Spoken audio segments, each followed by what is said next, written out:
what brings you joy? And maybe it's, just sitting and looking at the lights on your tree. Or it could be looking out, putting out a few decorations outside. It could be the Christmas music or these little things that we find that really just, when we can set aside the noise and really focus on that one thing, and we can feel that joy. And so that's the first step, is to prioritize those things that bring us joy. Welcome to Real Talk with the Parenting Blueprint Coaches, where we discuss all aspects of parenting using the foundation of understanding personality dynamics to raise independent, responsible, and resilient children. My name is Karen Wagner, founder of Teaching Our Youth and the Parenting Blueprint. Let's dig right in with today's topic and have some real talk with the Parenting Blueprint Coaches. Hi there, everyone, and welcome to this episode of Real Talk with the Parenting Blueprint Coaches. And today, since we are in December, today I want to talk a little bit about peace and joy for the holidays. And I don't know about you, but with all the craziness that's going on and everyone talks about peace and joy, do I really have peace and joy? Or am I just like running around trying to put out all the fires and put things together? Today, I'm joined with Mindy Green, one of our awesome Parenting Blueprint coaches. And Mindy, today we're going to talk about peace, but using peace as an acronym. And you had just done this as a session that you shared with some other families. And I'm so excited that we are able to bring this to our audience today. Tell us a little bit more about how you put this together, and let's dig in to finding peace during the season of the holidays.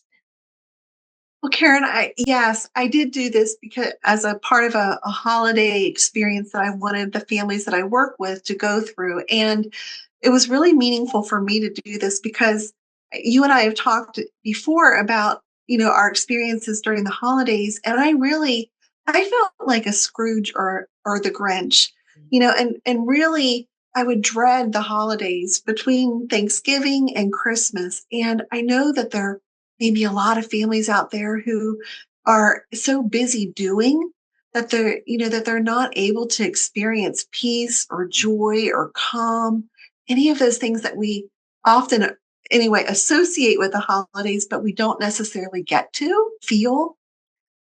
Yes, I can totally relate to that. It is a season of peace and joy.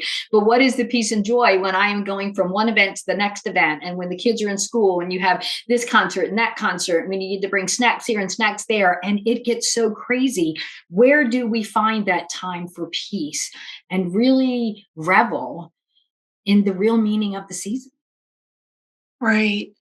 And and this is where I really wanted the families who did this with me to feel a sense of peace, because it can feel like it is so far reaching, that it feels like almost like it's this dream goal that we have that we never quite get to. And so what I did is I broke it down, and I want to share this with our audience today about how you can find peace. And like you said, Karen, I used the word peace as an acronym. And so I want to share that with everyone today. And the P in peace stands for prioritize what brings you joy.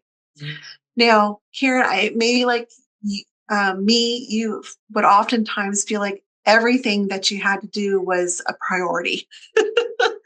And because, it's like we have this idea, and I know you maybe talked about this in another session about what our expectations are, and our kids' expectations, our families' expectations of the season. But I'm really talking about now to the moms and dads out there. What brings you joy? And maybe it's, just sitting and looking at the lights on your tree. Or it could be looking out, putting out a few decorations outside. It could be the Christmas music or these little things that we find that really just, when we can set aside the noise and really focus on that one thing, and we can feel that joy. And so that's the first step, is to prioritize those things that bring us joy.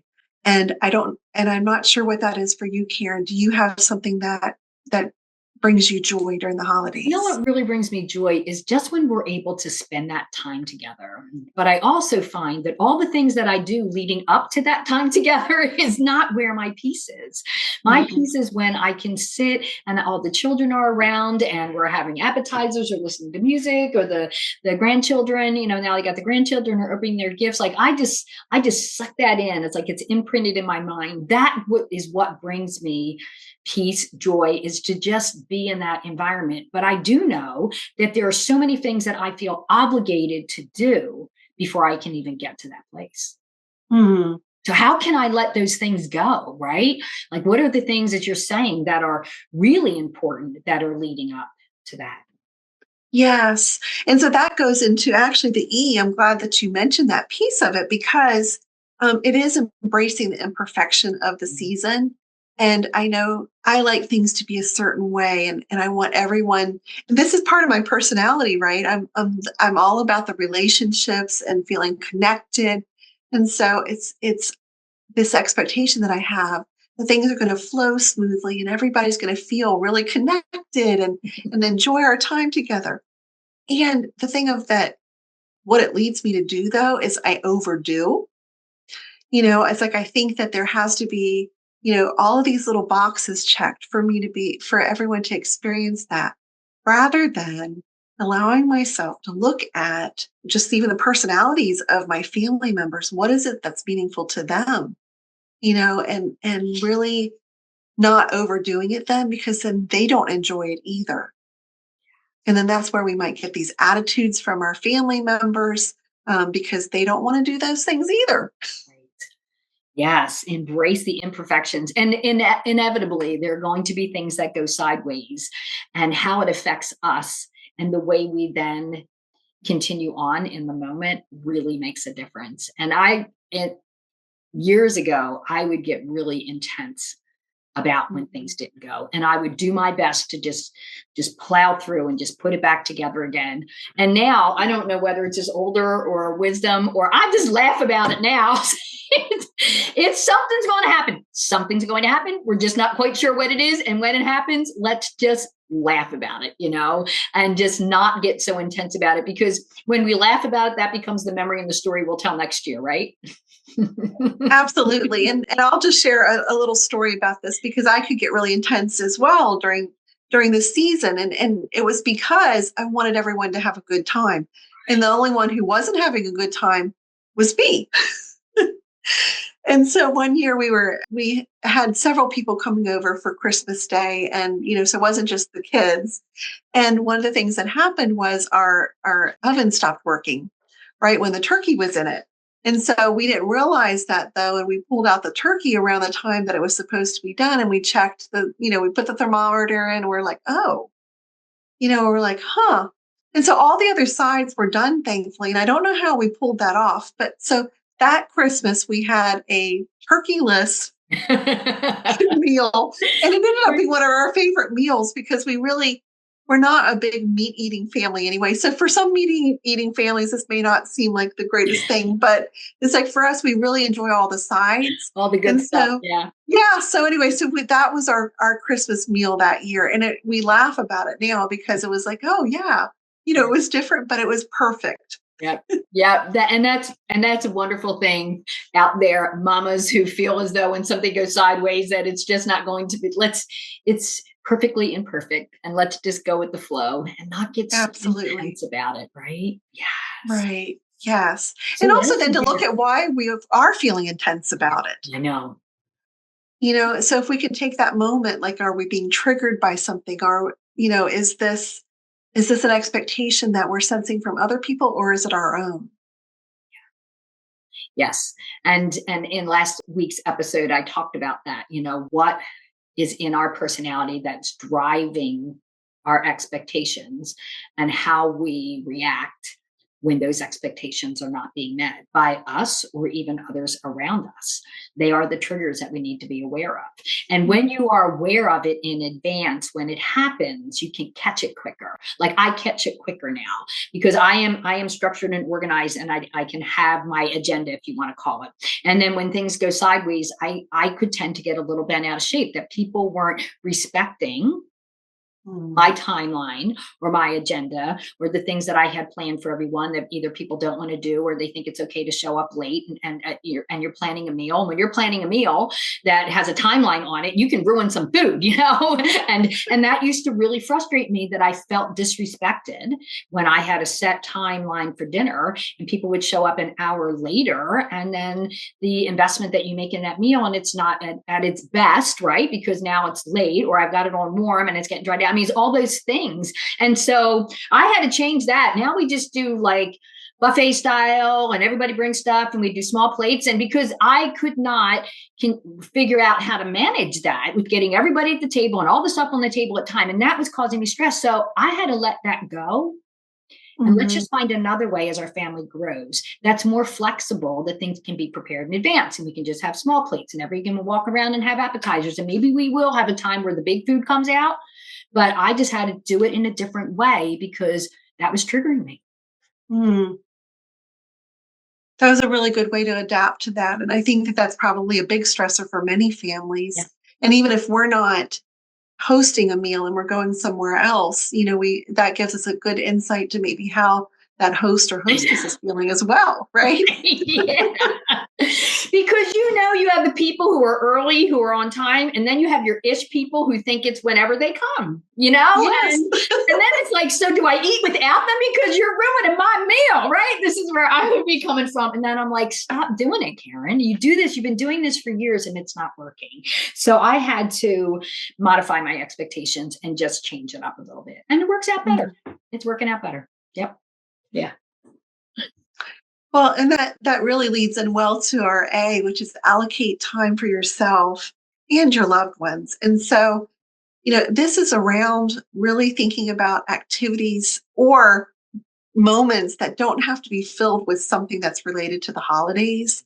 So with this, allocating time for yourself, maybe it's making sure that you take time to have that a bath, with bath salts, and maybe you want to listen to music or whatever it is that you can do to really make yourself feel more grounded and to feel like take a time to reflect, okay, what's bringing me joy right now and what's not? And then leaning into that. And especially because the holidays bring up so many different emotions, right? With that. And I know, Karen, you're going through some of that now and not feeling quite yourself with the loss of your stepdad and moving forward and just the changes. And, life doesn't stop just because it's the holiday of giving and joy and peace and all of these wonderful sentiments. And it's hard when you're not feeling that to get through it. Yes, it is, and it has been a hard year, and I'm still trying to get through feeling that it will come. But the other thing I had to do is give myself some grace if it's not. Like Mhm. I started to feel the guilt that I wasn't having the feeling, I wasn't having the energy, I wasn't having that wonder and excitement. When I see all the Christmas lights, that stuff used to geek me up. I want to ride around and listen to Christmas music and look at all the lights. And now I just am not feeling it. But this has been a hard year. And there are many families and listeners alike who may have gone through not a good year. And it's hard to build it to feel that and to give yourself some grace if you don't this year. You know what I mean? Just sit back, take it in for what it is. And that's what I want to do. And Mindy, I'm not quite sure, maybe you can share with us, what you do to allocate time for yourself. But I know one thing I've done with Mark is, because we've got the 7 kids, 11 grandkids, and it can be crazy, is that we go out one night and have a really nice holiday dinner, just him and I. We just go Mhm. out, and we'll go down to a little town and we'll have a nice dinner, and then we can walk around and look at all the lights that are in the town, and maybe get an after dinner drink somewhere, and like just do something for us, to bring Mhm. us back together. Because when you have a big family and you're serving everybody else, you kind of forget the mate, the man, the other person. And so that's something that I really look forward to every year. In the midst of all that craziness, let's you and I do something special for just you and I. So there's some of the things that I allocate my time with him, that we can connect with all the busyness. And I think that's a really good point because my husband and I had the thought process when the kids were growing up that we would divide and conquer. And so, and we would split up different activities, but it often meant that we weren't together. Right. And so when that happens, then you can feel like not that you're adversaries or whatever, but that's just one more thing to put on your list. Okay, spend time with spouse, Right. and and so it was hard when the kids were younger. And at Mm. the same time, I agree with you that when you can make that time, it helps you to then go back and prioritize Mhm. some of the things. What's meaningful this year? Maybe it's not having all the decorations on the tree that you normally have. It could be a simple tree. And if you have younger ones at home, maybe you can ask them to help you put up the decorations or ask them what's important to them. Yeah. Because you may be thinking that they want all these different things, and they might be like, okay, we don't need to have outside decorations. We can have a simple tree, or if they want something more elaborate, then they can contribute to it. Yeah, help out with it. That's yeah, Yes, that yes. is wonderful. And that's the thing. And I remember when the kids were little, you're right. It's not as easy to just kind of go out to have a nice dinner together. But Christmas Eve, after everyone was in and settled, there was just magic in that moment with Mhm. just the tree lights and some hot cocoa and just sit together and listen to music and just take a moment. Take a moment. All the toys are put together, all the stuff is out, and it's probably midnight by now, but you know what I mean? But just to build that in with your spouse, to have that and say, these are the memories we make with our family, but we do this together. I think that's a beautiful thing. Yes, absolutely. Yeah. And my husband and I did. We would sit after we had done all of that on Christmas Eve, and we would just sit around the tree and we would look because we had everything ready to go for Santa, if that's what your tradition is. But for us, that was, and we'd say we did it. They did it. Yeah. Right. Yes. Yeah, yes, absolutely. So there are ways that you can make a little bit of time for yourself, Yeah. or even for the parents who, being able to go out shopping on your own for a little bit might just be nice. And just, and with that, look at how much time you're spending on looking for gifts. It doesn't, you don't have to rush from store to store, I guess is what I'm saying too. It can just be, maybe you just pick one store and you really look around and you enjoy that time. And it might not be that you can buy a lot of things there, but it's just even getting ideas of Mhm. things, that they might enjoy. So there are lots of ways to approach it, but Yeah, it doesn't have to be so overwhelming. absolutely. Yes. And then that flows into really creating that peaceful environment. Yes. And that's the C in peace. Mm. And it's looking at those opportunities when we can have a little bit of quiet, because the holidays can be really noisy. And you mentioned things earlier, Karen, like the different musical programs and the concerts and the plays and the different parties that we go to. And for us, as well, being involved in church, we had our church play, and then the kids were in choir, and so we had kids singing at every different service. And it was hard because we would rush over to my husband's grandparents' house, and then we'd have a Christmas Eve dinner over there, and then we'd have to leave by 4:30 because we had to get one of the kids to choir, for the choir to sing at the service at 5, and then 7, and then 9, and then I was in choir and I was there at 11. And so we had to make a decision about what was important. And we asked the kids too, because we felt like that was their service to the church. And so, there were a couple of years that we decided that, a couple of the kids didn't want to sing. And so then what they would do is we would just focus on one service, and that we could go together and, we could have that time. And so those were some of the things that we did to bring some peace, Yeah. make it more peaceful. And also, I am such a procrastinator. I'm going to tell on myself. And so another thing that I would leave a lot of my wrapping until the night before or 2 nights before or that week before. Is that intentional? I'm just, and for those who are listening to this, maybe not seeing my face, it's like I'm cringing because I would procrastinate because I would feel so overwhelmed, but then it only added to the overwhelm. Yep. And part of it was that, I had things in little cubby holes, so that the kids couldn't find them. And so to bring it all out and have a place where they wouldn't go in and just peek, or have some fun with the things that they found beforehand. So some of it was intentional, but then I realized that that's too overwhelming, and it was eroding my peace. And then as we get a little older, sitting on the floor with the wrapping, it's like then you have the issue of trying to get back up and the creaking joints and the popping and the snapping and all those sounds that we make, snap, crackle, pop, right? So true, because we leave it to the last minute, and I can totally relate to that. They all got kind of come out, and they all got to get done, and you got to lock the door and just try and get as much done as possible. And Yes. yeah, and there are times where I enjoy that if nobody's around and I don't feel rushed to put some music on and just wrap the gifts, and just that can bring me joy in the preparation of that. But it's when I'm feeling behind the eight ball that everything needs to get done. Like our trip to Georgia with the kids, everything goes in a suitcase, but everything's got to be flat, and some things get shipped in advance. And then when I get down there, I have to put everything back together again, and then, Mhm. put everything onto the tree. But I've learned that I just need to simplify what we do. And it's not Mhm. going to be outrageous, because it can't be when we're traveling and we're flying like that. So it does tend to modify that expectation and allocate that time to do it in a way that it's paced out and not feeling so overwhelming.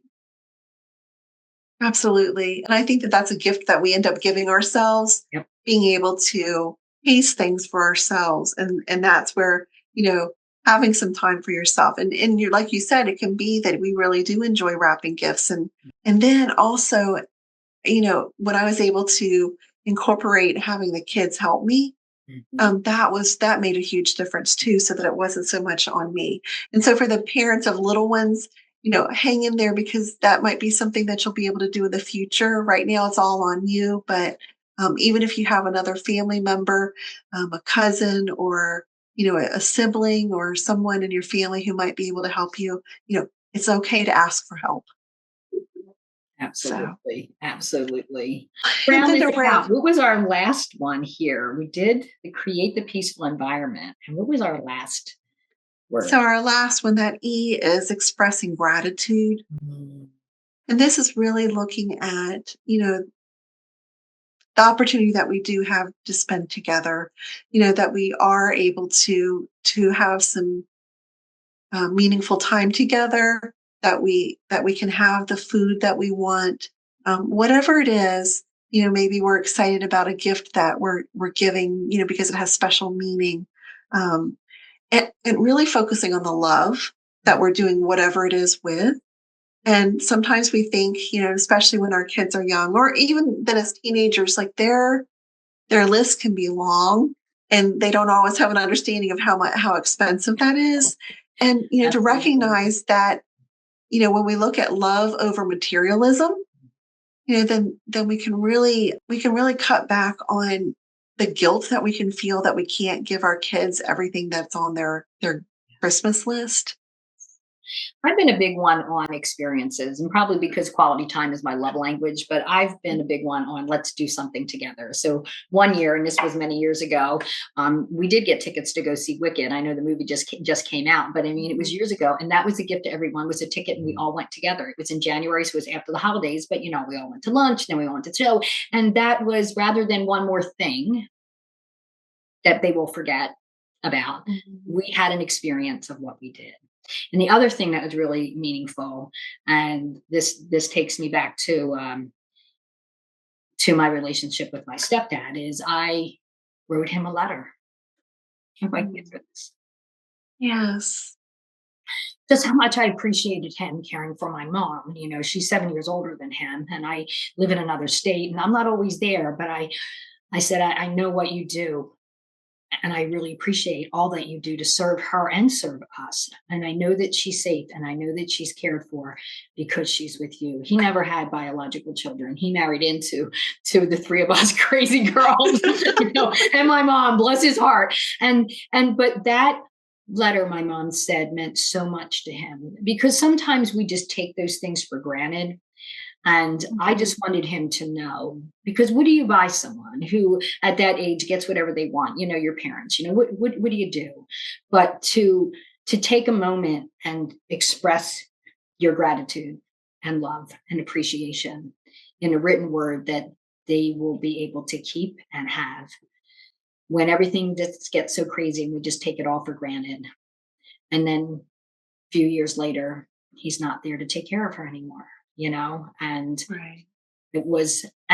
I was sincere because I knew, mom was older than him and she was entering into a different season of her life. And he was still there holding everything together and caring for her and taking her places and modifying their lifestyle for what was going on in her life. And so, but that's something as well that doesn't cost a lot.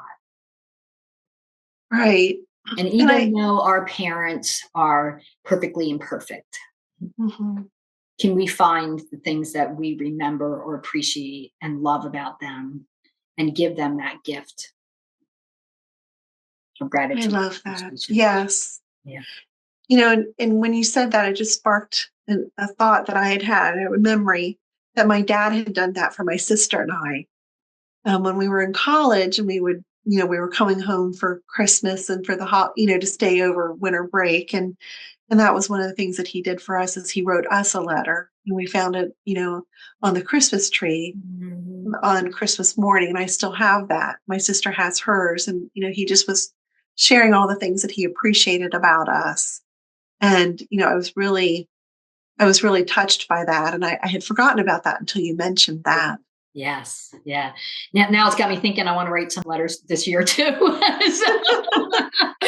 So, Mindy, I love what you did with just the word peace and pulling that apart and helping us really recognize with all the craziness that I think we get caught up in the commercialism of the holiday and not remembering what this season is all about. I mean, you and I as women of faith, to you and I mean, our Lord sent the greatest gift of all, his son for Mhm. us. And so I tried to keep that in perspective, away from all the commercialism and some of the things that you had talked about with the three gifts, and that it's not all about the big things and all the things, but you tried to tie in your faith with the three gifts of the wise men and three gifts to your kids. And it just really, again, drills home as to what this is really all about. Not all the commercialism that we see on TV and the commercials of the new cars and take a vacation and do all these things, but truly, what is this all about? And it's about love, Mhm. and it is about our faith, and it is about the true gift and the real meaning of the season. How can we bring that joy back, right? How can we bring that joy back? For the Absolutely. season? And I know that it can be difficult when we're in situations where other people, maybe a breakdown in communication sometimes within families about about gift giving. And this goes back to being able to express gratitude. And we are so grateful that other people love our kids and love us and want to provide, gifts. And we went through this with my in-laws that, especially with my stepmother, she came from a tradition where she didn't have a lot. And so when she was able to then do things for her own children and then the grandchildren, it's like she really she was overflowing with the gift giving. And so that caused some tension because, as you had mentioned, we in our house, we would do like the three gifts of the Magi. So each of our kids would get three gifts. And some of that was a monetary thing because, we were living on one income and so trying to make things work on that. And so our kids would get three gifts, like the three wise men gifts to Jesus, and then we would also have a Santa gift. And so, Mhm. and those were also because we didn't give as many. The things that we did give were very meaningful and had a lot of thought behind them. And so, and then um, my husband's stepmother would go all out and they would get these huge bags of gifts. And I remember my kids, waking up on Christmas morning after having had that experience on Christmas Eve over at their house, they would say, "Is this it?" And I didn't take offense at it because I could see from their perspective being young and having had that such an exciting, thrilling, overwhelming, chaotic experience, than to have the smaller Christmas Day um, event at our house. And it led to some good conversations in the end with our in-laws, with my in-laws, about look at the meaning of this season, bring that into it, as well as being grateful for their generosity, and it took years for us to figure that out. So I just want to let our listeners know too that if you find yourself in a situation where you may not be giving the gifts that you would like to give to your kids, you can still put a lot of thought into them. And, it's the thought and the love behind it that matter. And, and if you are in a situation where someone is out giving you, then, because I know we also have families who are, the parents are separated or divorced. And, so there can sometimes be some competition in that as well. Mhm. And I think that when we can give our kids the opportunity, um, honor them with a conversation about our thought process, our philosophy, and our perspective on things, then that can tame some of those tensions as well. Yeah. Yes. Our traditions. And you created a beautiful tradition with your family with a true meaning of the season Mhm. behind it. And you're right. There are situations with families who are separated or they're co-parenting. And sometimes you feel that competition. And I know early on in my divorce, and the kids were younger, it was very different holidays, very, very different approaches. And it's not right or wrong. It was different. It's what they chose to do versus what we chose to do. But you're right. As the kids get older, how can we have that communication and a conversation about why we do what we do and bringing it back, humbly bringing this back as to what this season is really all about. It's not about gifts. It truly is about the gift that our God Mhm. sent to us, and always trying to keep the main thing the main thing. And some of our listeners may not have that belief, but that's just where I came from. Mindy, I think you did too, Mhm. and in just trying to simplify it and not be so commercialized by what the holiday was all about. It really is about love and family and the greatest love of all, that was brought to us. So I hope everyone has enjoyed what we've talked about when we looked at peace. Mindy, thank you so much for pulling this apart. It was wonderful, prioritizing and embracing, allocating time, creating that peaceful environment, and then expressing gratitude and love over materialism. So beautiful points to make through this holiday season. So Mindy, anything you'd like to kind of wrap up with before we sign off today? I would just really encourage our listeners to take a few moments, in the midst of the season, and really set an intention Mhm. about what it is that you want for this holiday season, for yourself, for your loved ones. And then when you start to find yourself losing it in in some of the activities of the season, the noise, come back to that intention and allow that to be what drives you, in those moments when you feel like you're overwhelmed. I love that because when I get overwhelmed, I get crazy, start yelling, start demanding, I've had those moments where, nobody's helping me. I'm doing everything. Nobody even cares. You know what? Because I'm the only one who cared, or I felt like I was the only one who cared. And see that little blip right there? That's where I was. And that's how I would react Mhm. instead of how can I create that environment of all the things that you just shared with us today? So that was a beautiful reminder of the peace and joy that we truly can have through this holiday season. So I want to thank everybody for joining us this week. If you've liked this episode, click subscribe, share it with your friends, and we look forward to seeing you next time on Real Talk with the Parenting Blueprint Coaches. We'll see you then.